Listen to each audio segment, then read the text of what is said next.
Gracias por esperarnos. Alberto Forig es un experto que estábamos recordando recién que hemos hablado con él por radio alguna vez. Y obviamente los temas convocantes son los que nos preocupan a todos, ¿no? Lo decíamos recién en la introducción, malamente, pero bueno, ya nos habíamos acostumbrado a esta inseguridad básica con la que convivimos, pero ahora se ha agregado otra de contenido, bueno, más preocupante, si cabe el término, porque están matando a la gente. Rosario, bueno, Rosario tuvo más de 250 muertos el año pasado, de los cuales hubo muchos chicos, 60 creo que fueron chicos. Alberto, gracias por estar acá. ¿Qué tal? ¿Cómo te va? Muy bien. Bueno, contanos un poquito desde tu perspectiva cómo estás viendo esto. Mira, creo que estamos viendo, como te decía un poco fuera de cámara, las puntas del iceberg de un fenómeno que es bastante complejo y bastante más enraizado en la sociedad argentina de lo que creemos, ¿no? Este caso en particular responde al estereotipo, ¿no? Bueno, un sicario en un barrio reputado de la ciudad, con una modalidad delictiva muy particular y desconocida. Ahora, desde mi punto de vista, no hay que quedarse en esa anécdota, ¿no? En ese, bueno, y que por supuesto hay víctimas colombianas y probablemente un perpetrador colombiano. Me parece que no hay que quedarse en ese lugar, me parece que hay que profundizar un poquito más y ver en realidad detrás de la punta de ese iceberg que hay abajo, ¿no? A ver si te estoy interpretando, porque si nos quedamos prendidos del tema colombiano, fue un colombiano, el muerto otro colombiano, no es nuestro. Exactamente, exactamente. Porque para que eso ocurra en una ciudad como Buenos Aires, para que un crimen ocurra de esas características en la ciudad de Buenos Aires, tiene que haber muchas otras cosas que pasen que no conocemos.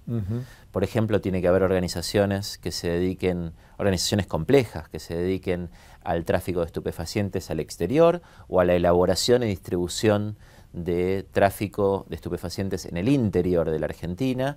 Y por supuesto eso no está hecho todo por colombianos, hay gente argentina,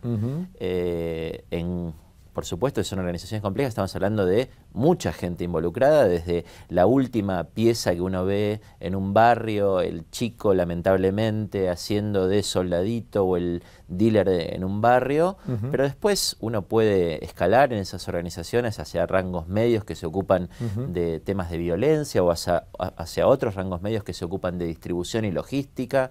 ¿Estas organizaciones reclutan? Por supuesto, por supuesto. No hay ninguna organización que pueda, ni en el ámbito privado, ni en el ámbito privado ilegal como requieren gente, mano de obra. Y esa mano de obra tiene distintos niveles de calificación. Por eso te decía, uno puede ir escalando para arriba y encontrarse, bueno, después en los rangos medios se va a encontrar con mayoristas en la distribución, con mayoristas en la logística, con gente especializada en temas de contrainteligencia, de seguridad. Es decir, hay niveles de sofisticación muy altos en todo esto.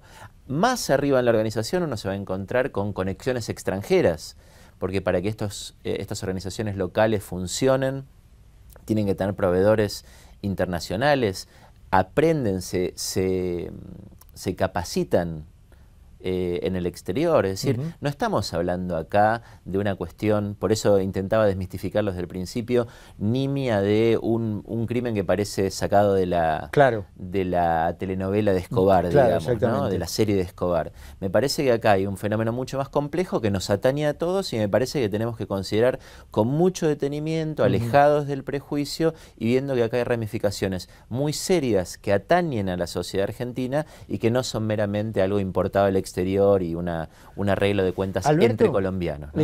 Hace poquitos días se armó una gran discusión respecto del tema, incluso intervinieron funcionarios y demás por Twitter, sobre si la Argentina era finalmente un país de tránsito y exportación y consumo, por supuesto, pero el kit de la discusión era la cuestión famosa de la producción, si era o no un país productor.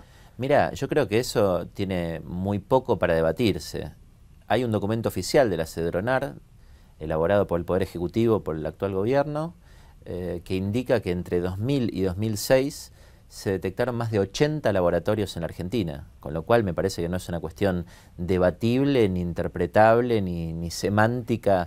O sea, el propio Cedronar está dando la respuesta. Absolutamente, absolutamente. Es decir, hay 80 laboratorios detectados solo en el primer quinquenio de la década del 2000. Imagínate todo lo que pasó, porque del 2006 al 2014 pasaron casi otros 10 años. Imagínate todo el agua que ha corrido bajo el puente después. ¿Y por qué la Argentina se presentó? Lo que salta, esto fue obviamente un proceso seguramente gradual, pero a uno le salta a la vista que fue de la noche a la mañana, ¿no es cierto?, en un país, digamos, bueno, protagonista ahora del mundo de la droga. ¿Por qué? Porque acá es permisivo, porque acá no se hace nada, porque es más fácil hacerlo que en otros países. Hay muchos factores, por supuesto, ¿no? Digamos, los países más endebles institucionalmente son los que mayores probabilidades tienen de tener un problema de narcotráfico. Esta es la verdad difícil de admitir, digamos, ¿no? ¿Qué quiere decir endeble institucionalmente? Bueno, un país que tiene malas fronteras, un país que tiene mal servicio de migraciones, un país que tiene malas policías, un país que tiene malos servicios de investigación e inteligencia, que no se ocupan de lo que tienen que ocuparse, un país que tiene autoridades políticas permisivas, un país que tiene autoridades judiciales permisivas. Bueno, todos esos son factores, como te digo, multidimensionales. No hay un factor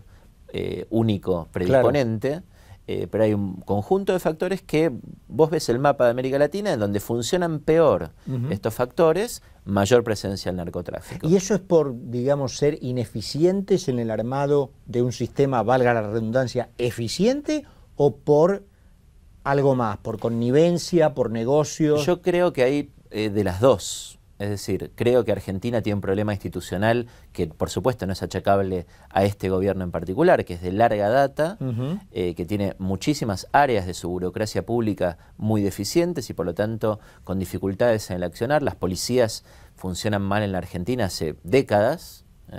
Hay estudios hasta históricos que hablan de las deficiencias de las policías. Esto no es novedoso y por lo tanto pensar en una policía eficiente que sabe investigar, que sabe detectar bandas, que sabe encontrar ramificaciones realmente complejas de estas cosas y no quedarse con la punta del iceberg, bueno, es una parte. Ahora, la otra parte del problema que también tiene la Argentina es que incipientemente otras puntas del iceberg empiezan a haber redes de complicidad que uno encuentra en las policías, red de complicidad en Santa Fe, renuncia la cúpula de la policía santafesina, renuncia la cúpula de la policía cordobesa. Ahora la persona esta, Suris, que está investigado por narcotráfico en Bahía Blanca, tendría la complicidad de la, esto digo tendría porque no está aprobado todavía judicialmente, tendría la complicidad de la policía de Bahía Blanca, donde este señor ponía y saca, se jacta de poner y sacar comisarios. Con esto te quiero decir que hay redes de complicidad activa que básicamente venden protección a cambio de dinero.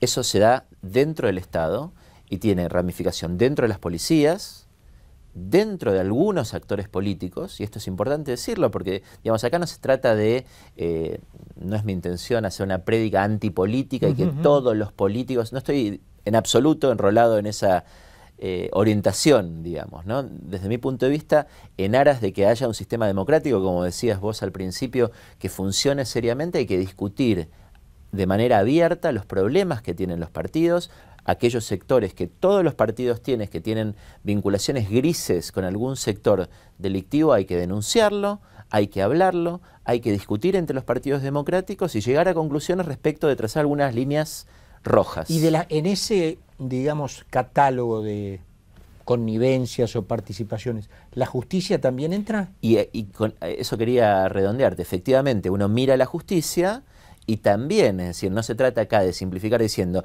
esto es la policía o esto es la política en singular, como si se tratara, viste, la política sinónimo de. Yo no creo que ese es el caso.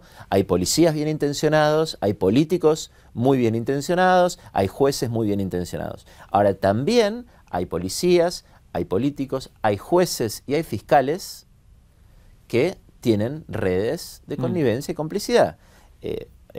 Se sabe en el ámbito penal, etcétera, que uno puede pagar a un fiscal para que no inicie un procedimiento penal y eso muchos narcotraficantes lo realizan asiduamente y eso evita que siquiera ingresen en el proceso de averiguación de antecedentes, de denuncias penales, tengo una pregunta etcétera. medio geográfica, digamos.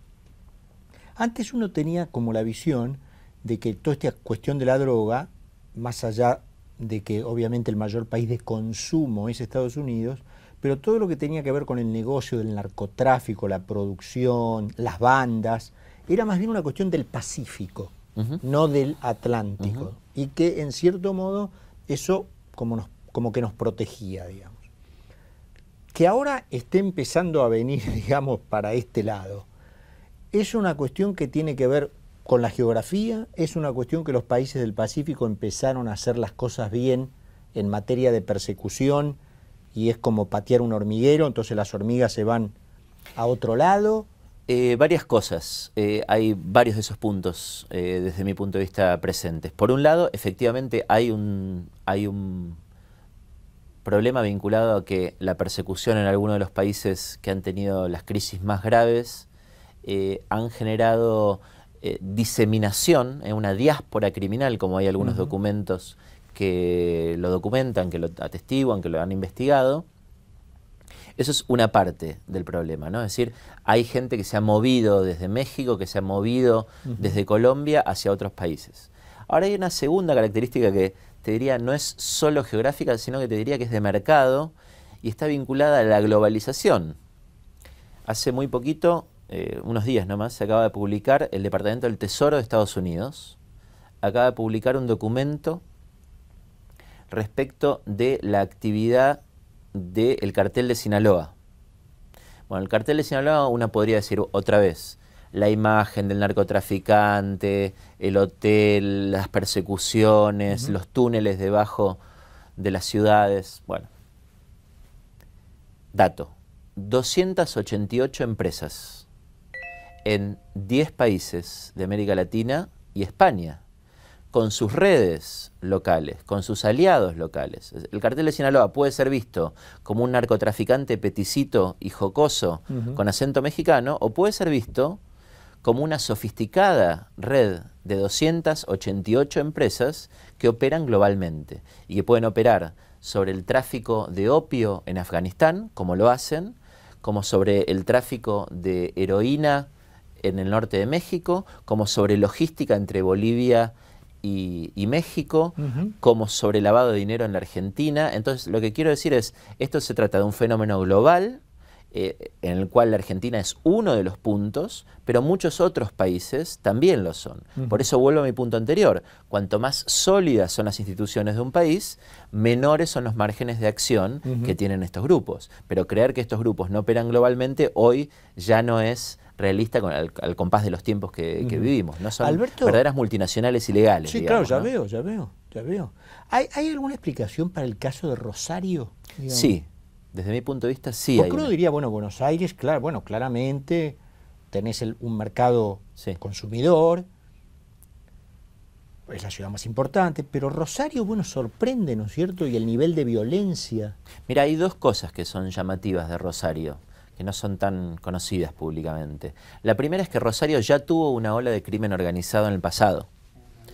Rosario en los años 20 era un centro de trata de mujeres para la prostitución. Y eso fue motivo de que fuese apodado la Chicago Argentina. Claro. Que no solo por los granos. Claro, que uno tenía la idea de que era por eso. Las dos cuestiones. Por los granos y por el crimen organizado. Entonces, ¿cuál es la razón de eso? Y acá vuelve tu pregunta geográfica o tu análisis geográfico. Bueno, datos de Rosario. Rosario tiene más de 20 puertos privados. Tiene 4 puertos públicos. Y tiene 2 rutas internacionales que comunican, una con Paraguay y otra con Bolivia. Entonces vos decís, bueno, ¿qué otro lugar concentra logísticamente esas aptitudes? No hay. ¿Por qué? Volviendo a lo que te decía anteriormente, Buenos Aires tiene obviamente un puerto, pero los controles en Buenos Aires son mayores, producto de que tenés varias policías, mayor concentración de fuerzas de seguridad, etc. Hemos escuchado en Santa Fe que el gobernador Bonfatti, que desde mi punto de vista tiene una decisión tomada respecto al combate al narcotráfico, se ha quejado de tener un número, digamos, ridículo de gendarmes para custodiar una provincia que tiene una extensión amplísima. El norte de Santa Fe, Reconquista, Ceres, Tostado, son todos lugares enormemente despojados de Estado. Claro. De Estado en general. Sí, me imagino. O sea, son páramos en donde obviamente puede circular muy fácilmente hasta un puerto internacional, como es el caso de Rosario, rápidamente gran cantidad de mercadería. Y eso deriva, por supuesto, en redes locales, porque el tipo que exporta paga ¿en qué? En estupefacientes, en su materia prima. Entonces eso comienza a generar tráfico local, redes locales y, por supuesto, lamentablemente, lo que empezamos a ver, lucha de bandas locales que se pelean por territorios de distribución. Y eso es lo que produce, lamentablemente, los niveles de víctimas que estamos teniendo ahora en Rosario. Por lo tanto, o sea que ahí no hay nada nuevo.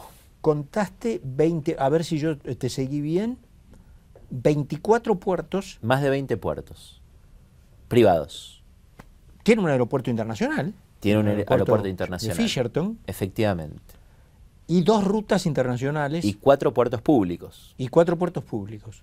O sea, eso te ¿Y da... eso quién se supone que lo controla? Bueno, este es el punto. Vuelvo a mi punto de instituciones estatales, digamos. Si vos no tenés un conjunto de fuerzas de seguridad muy sofisticadas, un aparato de inteligencia muy sofisticado, tecnología, y esto no se debe reducir a la tecnología, ¿no? Porque también está esta ilusión de que, digamos, compro camaritas y escáneres y soluciono el problema. Ahora, digamos, llama la atención de un gobierno que ha hecho, digamos, del discurso del Estado su columna vertebral, ¿no? Absolutamente, pero el Estado tiene muchas manifestaciones, ¿no? Y a mí me parece, yo coincido en que una condición necesaria para la lucha contra el narcotráfico es tener políticas sociales activas, pero pensar que el narcotráfico se soluciona con problemas sociales activas es cuanto menos una ingenuidad, digamos, ¿no? Es decir, uno tiene que atacar, por supuesto, los problemas graves que tiene de indigencia la Argentina, de pobreza persistente. En la Argentina tenemos 3 generaciones. ¿Hay esa relación con la pobreza? Por supuesto que la hay. Seguramente lo que hablamos del reclutamiento va a buscar ahí. Exactamente. Claro. Ahora, pensar villas. que... Exactamente, pero otra vez trivializar y pensar que solo es un problema de sectores pobres, bueno, es otra vez una simplificación desde mi punto de vista del problema. Te hago una última, claro. Alberto. Digamos, si seguimos como hasta ahora, digamos, ¿no es cierto? En donde, bueno, está la Cedronar, que ahora aparentemente perdió sus atribuciones, digamos, operativas, y es más un organismo caritativo, digamos. Taberni, bueno, seguimos como hasta ahora. ¿Qué podría ocurrir? Bueno, yo, digamos, no me gusta dar... A, no me gusta dar pronóstico, pues no soy pitoniza. B, no me gusta dar pronósticos grandilocuentes, pues no sé qué va a ocurrir. Ahora, sí te podría decir de que es muy importante que la Argentina tome decisiones muy de fondo en el corto plazo para prevenir graves problemas de funcionamiento de la democracia y de funcionamiento del mercado en 10 o 15 años. Es decir, si no se opera hoy, ya, seriamente, sin circunloquios políticos, sino con acuerdos políticos, consensos serios, acuerdos muy concretos, en donde, insisto, los líderes partidarios de todos los partidos bien intencionados que los hay, tomen determinadas decisiones y tracen determinadas líneas que no se pueden discutir. La principal de ellas, diría yo, porque hablamos de un montón de cosas y no hablamos de una central, que es que la política no se puede financiar con el narcotráfico. ¿Está ocurriendo ya? Eso ocurre. Y si tenés ese colador, todo el resto de los problemas empiezan a emerger. Me imagino. Te doy como dato, no te quiero quitar más tiempo, la provincia de Buenos Aires no tiene, el primer estado provincial argentino, no tiene ley de financiamiento de la actividad política. Saca tus conclusiones. Alberto, bueno, muy ilustrativo, muy claro, muy redondito. Gracias, Gracias a vos. Por tenernos aquí esta tarde en el estudio de Infobae. Muchísimas gracias por venir.